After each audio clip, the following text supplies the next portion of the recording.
Tucker didn't have to put me on Fox all those years, and I owe him a debt of gratitude. And I never heard any of that from him. So I don't know what happened, but it's not the Tucker that I used to see on Fox. So my point is, they need to address the causes that make people goipers. And then they have to say, if people in our movement, we're not going to cancel anybody. We don't believe in canceling, but if people engage in extremist activity and hate and racist talk, we're not going to give them a platform. We're just not going to do it. And you can call it whatever you want. You can have any platform on the internet. We're not going to pass a misinformation, disinformation. We're not going to resurrect the Stanford Internet Observatory with euphemisms to go after you. We're not going to do what Joe Biden did and tell the New York Post that the new FBI, Twitter Nexus, FBI Nexus is not going to allow you to report on Hunter's lab. No. Anything goes. However, we're not going to have you come to the White House. We're not going to have you come to Mar-a-Lago. We're not going to put you on any platform. If Tucker Carlson wants to do it, fine. And if he doesn't want to cross-examine them like Buckley or other people do, fine. But we're not going to have Tucker at the White House. We're not going to attack him. We're not going to do anything. We're just going to say, you guys do your thing. We're going to be inclusive. We're going to build this MAGA movement, but we're not going to have people who hate other people based on their religion, or they're going to make pseudo arguments about the cabal or the conspiracy. That's all they have to do. And then they need to say this.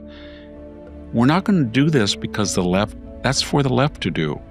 The left is the people at Harvard at Cooper Union that chase Jews into a library. The left is the people, if you beat up a Jew or assault him, they'll give you a $65,000 fellowship at Harvard. Or they'll make you a Grand Marshal of the graduation. Or at Stanford, they'll have a guy working that puts Jews on one side.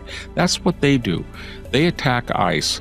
They are in the university. They are the people that use the F-bombs. We're not going to do that anymore. We're not going to do that. They are the crude people. They are the violent people. They are the people who cancel. They are the people who ruin people's careers. We're not going to do that, but we can be selective. And that's the difference. And I think he needs to talk about that. Because if he doesn't, everybody has this idea that because you're engaging in racist hate speech, like Nick Fuentes, therefore you're crude and inept. Because smart people wouldn't do that. Well, smart, evil people would do that, as history shows us. So when you see David Duke or George Wallace or Orville Forbes, that was in my, when I was a kid, or Strom Thurmond in his heyday during the Dixiecrats. Now, he later kind of repented, but when you see those people, they didn't get there because they couldn't speak. You put Nick Fuentes there, and they would be very hard for a moderator. It would take, as I said earlier, Buckley, I saw the debate with George Wallace. He had all the moral and logical arguments on his side. Wallace was just a sophist trying to dress up segregation, saying that black people voted and loved him. I am mystified, I must say that, because Tucker didn't have to put me on Fox all those years, and I owe him a debt of gratitude. And I never heard any of that from him. And I followed his career. I met him in Hoover 20 years ago. I followed his career when he was at CNN. I followed his career when he was for the Iraq, then he was not for. They were both legitimate positions he took. And I followed his father, who was a wonderful man at Voice of America, big supporter of Israel. I don't understand what's happened. I even believe that he was unfairly fired from Fox without warning. I think that was a travesty. So I don't know what happened, but it's not the Tucker that I used to see on Fox. In those days, Tucker made the argument that it was the Great Replacement theory, and he didn't think that up. They called him a racist for saying it, but he was channeling Demography is Destiny and the New Democratic Majority, titles of books and articles they were writing. And they were bragging about it. So they wanted a new constituency, a lot of people just didn't like the United States, and they thought, we're just going to screw things up, and you're going to have to deal with it. How do you like that?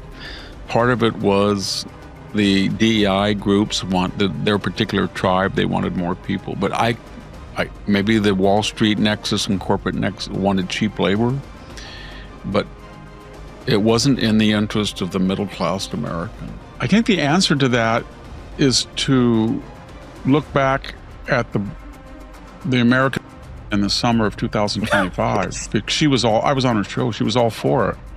She said that Trump had she used the vernacular testicles to do this, and no one else would do it. And she was very, very supportive. And if I go back, I was on her show right after October 7th, and she was very supportive of it and very critical of it. And Tucker was not so much so, but he wasn't as critical of it.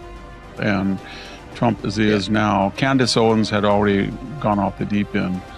Steve Bannon. So what changed? And what changed was not the actual realities, but world opinion and the propaganda of all the rubble and in Beirut, and none of the reasons of the causation for it, and the mood on the campuses in the United States, and the democratic radicalism with Mondami, and then we've got all of these socialist governors coming in, and the Democratic Party changed, and it became cool, or it became the status quo for the left and the center to try to excuse the United States. Not that they didn't criticize Trump. They said he's a fool and he's stupid, but he was hoodwinked by this Jewish guy who's clever and diabolical. But it didn't really appeal to the other half of the nation, because, I mean, you're going to make an empirical argument.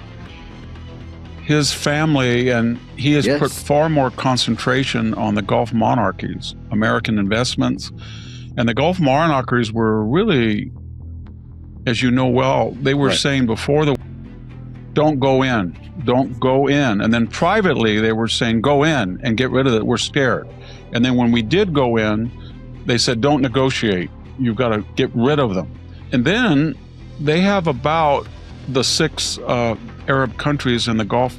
I'm not saying their pilots are up to Western standards, but they have 600 combat aircraft.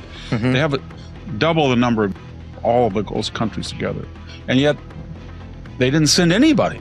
They didn't send in, at least in size. So here you have this strange situation where if Donald Trump is really gullible and foolish, the argument would be, the continuation of that argument is, these clever Arabs with all this oil money and people in his family are investing, and there's all these funds and these deals that are being made, and yet they don't want to help.